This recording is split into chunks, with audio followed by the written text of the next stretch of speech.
nama saya Ukhati Aulia, Prodi Tarbiyah dan Keguruan, jurusan Pendidikan Agama Islam TP 4. Baik, pada video kali ini saya akan menjelaskan tentang asas-asas pendidikan serta memberikan contoh kearifan lokal yang ada di daerah saya yang menjadi acuan dalam pelaksanaan pendidikan. Yang pertama itu ada asas-asas pendidikan. Asas-asas pendidikan merupakan kaidah yang menjadi acuan dalam pelaksanaan pendidikan. Ada beberapa yang menjadi acuan dalam pelaksanaan pendidikan. Yang pertama ada Tuturi Handayani. Tuturi Handayani ini bermakna jika kita berada di belakang, maka kita akan selalu mengawasi. Artinya, pendidik itu sebagai kontrol dalam pelaksanaan pendidikan. Jadi, pendidik itu tidak selalu berada di tengah-tengah peserta didiknya, karena ada kondisi di mana peserta didik itu berada di lingkungan belajar, di lingkungan keluarga, ataupun di lingkungan masyarakat. Sehingga posisi seperti ini, pendidik itu sebagai pengawas atau kontrol.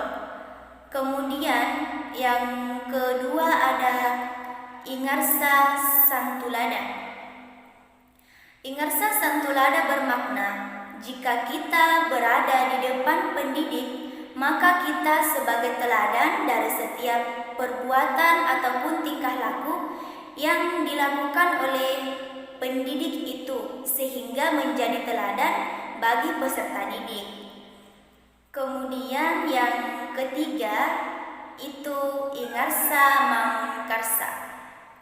Ingarsa Mangunkarsa bermakna jika kita berada di tengah-tengah peserta didik, maka kita sebagai pendorong.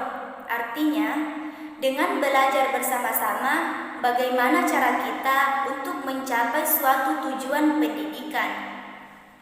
Jadi, pendidik itu bukan hanya memberikan materi kepada peserta didiknya, tapi pendidik itu juga harus mampu berbaur dengan peserta didiknya, dengan lingkungan untuk mencapai suatu pendidikan. Kemudian yang keempat ada asas kemandirian belajar. Asas kemandirian belajar bermakna kesadaran yang dimiliki peserta didik dalam melaksanakan atau dalam mengikuti pendidikannya. Artinya, tidak karena kontrol peserta didik itu belajar, tapi rasa tanggung jawab kemandirian itu, atau rasa tanggung jawab kemandirian, bukan individu.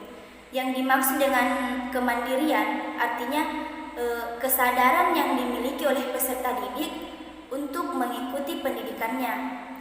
Ada beberapa hal dalam mempelajari sesuatu secara individu atau berkolaborasi, itulah yang dinamakan dengan belajar secara mandiri. Kemudian yang kelima ada asas pendidikan sepanjang hayat. Asas pendidikan sepanjang hayat ini menjadi acuan dalam pelaksanaan pendidikan.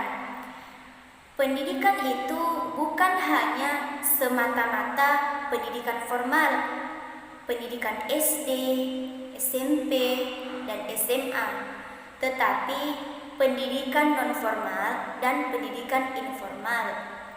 Jadi, pendidikan sepanjang hayat ini menandakan bahwa pendidikan itu perlu dilaksanakan atau dilakukan sepanjang hayat.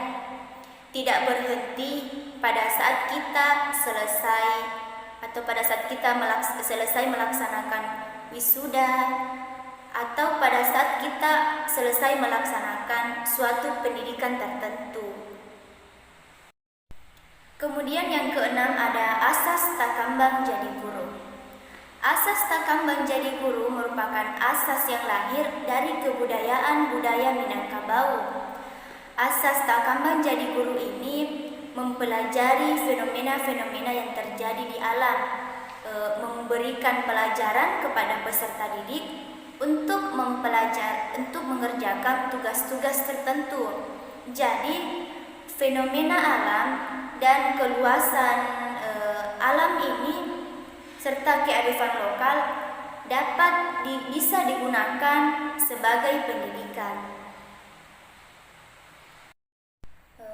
Kemudian yang terakhir itu contoh kearifan lokal yang ada di daerah saya yang menjadi acuan dalam pelaksanaan pendidikan. Itu ada kegiatan sunatan atau khitanan.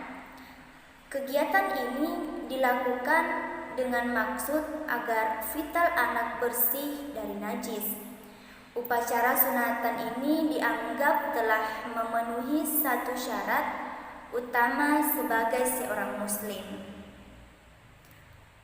Baik, itu saja yang bisa saya sampaikan dan saya akhiri. Wabillahi taufiq wal hidayah. Wassalamualaikum warahmatullahi wabarakatuh.